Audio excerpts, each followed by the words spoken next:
dan pakar epidemiologi tentunya.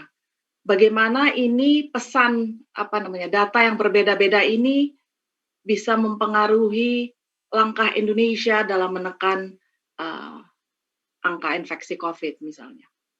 Jadi itu yang saya maksud dengan kita menjadi wartawan benar-benar harus jeli dalam melihat angka dan dalam mendengar atau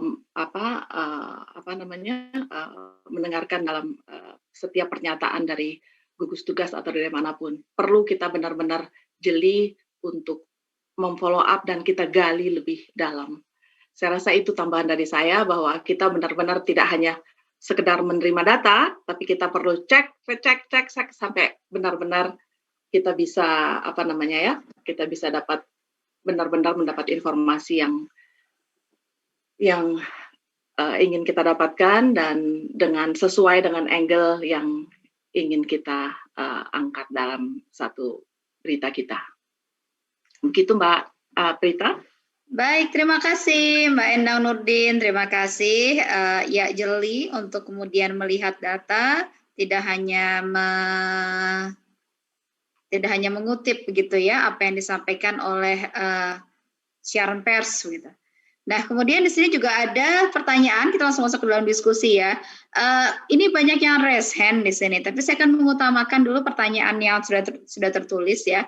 Ada pertanyaan dari Mas Yuswan Effendi, disiplin dan mematuhi protokol kesehatan, tapi masyarakat masih sibuk memikirkan dampak ekonominya, gitu ya.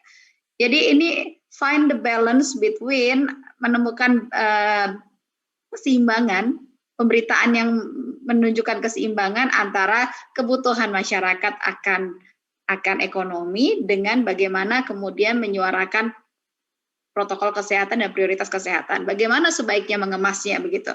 Mungkin bisa diberikan contoh-contohnya. Dan kemudian juga cara peliputan COVID-19 yang aman untuk teman-teman di lapangan, karena banyak wartawan yang mengeluh terpapar COVID tanpa perangkat yang mumpuni, begitu. Bagaimana sebaiknya? Kemudian juga pertanyaannya, jika wartawan terkena COVID-19, pelayanan apa yang bisa didapatkan? Apakah ada bantuan khusus bagi wartawan yang bertugas? Mungkin di sini Pak Asep bisa menjawab ya Pak Asep ya. Silakan Pak Asep. Atau mungkin Mas Agus yang masih bersama dengan kami. Silakan. Mbak Prita, kami di dalam rilis yang pertama dan kedua juga memberitahukan bahwa pertama, perusahaan media itu harus menjaga keselamatan wartawannya di dalam liputan, yaitu dengan mematuhi protokol kesehatan. Jadi sudah disampaikan ini kepada para pemilik media bahwa ketika wartawan menjalankan itu protokol kesehatan harus dijaga dan tidak boleh dia menyuruh atau memberikan liputan tanpa pembekalan. Ya, jadi sudah ada itu protokol kesehatannya. Mudah-mudahan ini bisa dilaksanakan. Yang kedua, mengenai soal bagaimana kalau wartawan terkena, ya tentu saja yang paling pertama kami dari Dewan Pers berharap perusahaan pers lah yang bertanggung jawab untuk kemudian memberikan pengobatan, memberikan bantuan kesehatan. Kira-kira begitu kalau kami melihat secara sistematika strukturalnya. Namun demikian kami di Dewan Pers juga secara berkala kami juga ada yang disebut dengan tes swab ya. Kebetulan hari ini di kantor di Dewan Pers di Jakarta ada tes swab untuk puluhan, belasan, mungkin sampai kami biasa mengundang lebih dari 100 ya. Dan itu sudah ini mungkin yang kalau tidak salah Pak Agus ya sudah ketiga atau keempat kali sejak beberapa bulan lalu. Jadi itu kira-kira Mbak Prita sebagai gambaran umum. Jadi teman-teman wartawan, tetap saja kalau misalnya kita liputan ke lapangan, pimpinannya harus diingatkan untuk protapnya diikuti, gitulah Mbak Prita ya. Jangan langsung ke lapangan kita anytime dan pergi ke sana tanpa kita membawa masker, tanpa kita membawa sanitizer, kemudian juga kita lagi demam tinggi dan seterusnya. Ini juga harus diperhatikan. Apakah itu juga masuk kerumunan? Nah ini harus diperhatikan oleh pimpinannya. Begitu Mbak Prita. Terima kasih. Baik, terima kasih Pak Asep. Mas Agus mau menambahkan mungkin Mas Agus? Saya ingin menanggapi dikit saja. Ini ada pertanyaan dari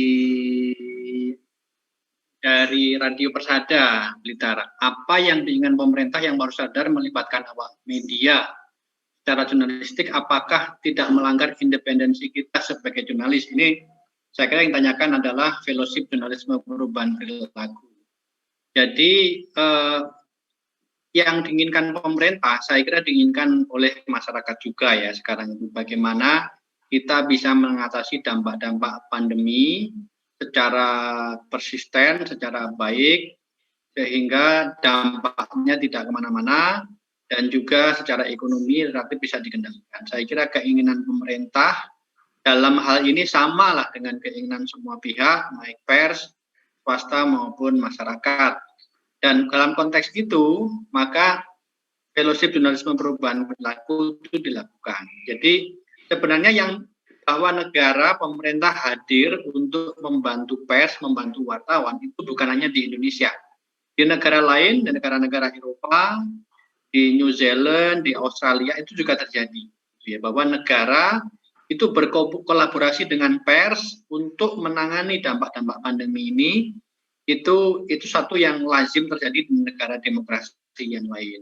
Toh dengan fellowship jurnalisme perubahan perilaku ini, teman-teman pers tetap bisa mengkritik pemerintah, gitu ya. Misalnya kalau teman-teman pers menemui di kantor DPRD, di kantor Pemda, di kantor-kantor yang lain, di acara-acara pemerintah, ternyata terjadi kerumunan, artinya social distancing tidak dilakukan dengan konsisten, itu pun juga bisa diberitakan. Gitu ya. Jadi perspektif jurnalisme perubahan perilaku itu yang ditekankan adalah perspektifnya perubahan perilaku, disiplin protokol kesehatan.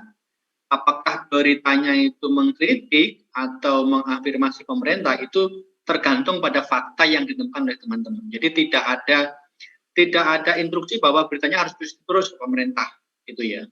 Asalkan berita itu sesuai fakta, ditaati kode etik, keberimbangan, konfirmasi sumber kunci, akurasi data dilakukan, tidak masalah. Apakah beritanya itu bernada mengevaluasi atau memuji kepada pemerintah, lembaga pemerintah, itu tergantung pada fakta yang ditemukan teman-teman di lapangan. Saya kira itu sementara, Mbak Prita, jawaban saya. Baik, terima kasih Mas Agus. Untuk yang raise hand, saya akan persilahkan 2 orang ya, karena kita waktunya terbatas. Mas Irwansyah, ini mungkin yang ada di sini, Irwansyah yang sudah raise hand, boleh unmute, silakan. Ya, jika ingin bertanya silakan, tapi singkat padat ya Mas ya. Mohon masih di mute Mas Irwansyah. Masih di mute, ya silakan. Singkat padat ya Mas. Untuk Mas Mbak Prita, saya Irwansyah dari TPRI Pekanbaru.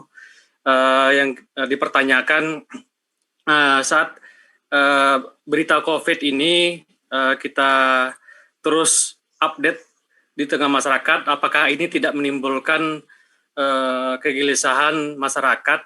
Karena dengan berita yang terus-menerus, tentu masyarakat menjadi terpatri dalam pemikirannya terkait COVID, sehingga aktivitas mereka jadi terhambat sedikit-sedikit. Mungkin mereka berpikir terkait COVID ini, apakah berita COVID ini harus dilakukan secara terus-menerus dan berkesinambungan, atau seperti apa? Apakah memang harus diminimalkan agar masyarakat juga bisa leluasa, tidak ketakutan dengan hal seperti ini? Terima kasih. Baik, terima kasih Mas Irwansyah. Baik, untuk berikutnya saya akan minta Pak Radesman di sini. Bang Radesman mau menyampaikan pertanyaan, boleh silakan di unmute. Iya, Pak, silakan Pak. Ya, terima kasih Bu Prita.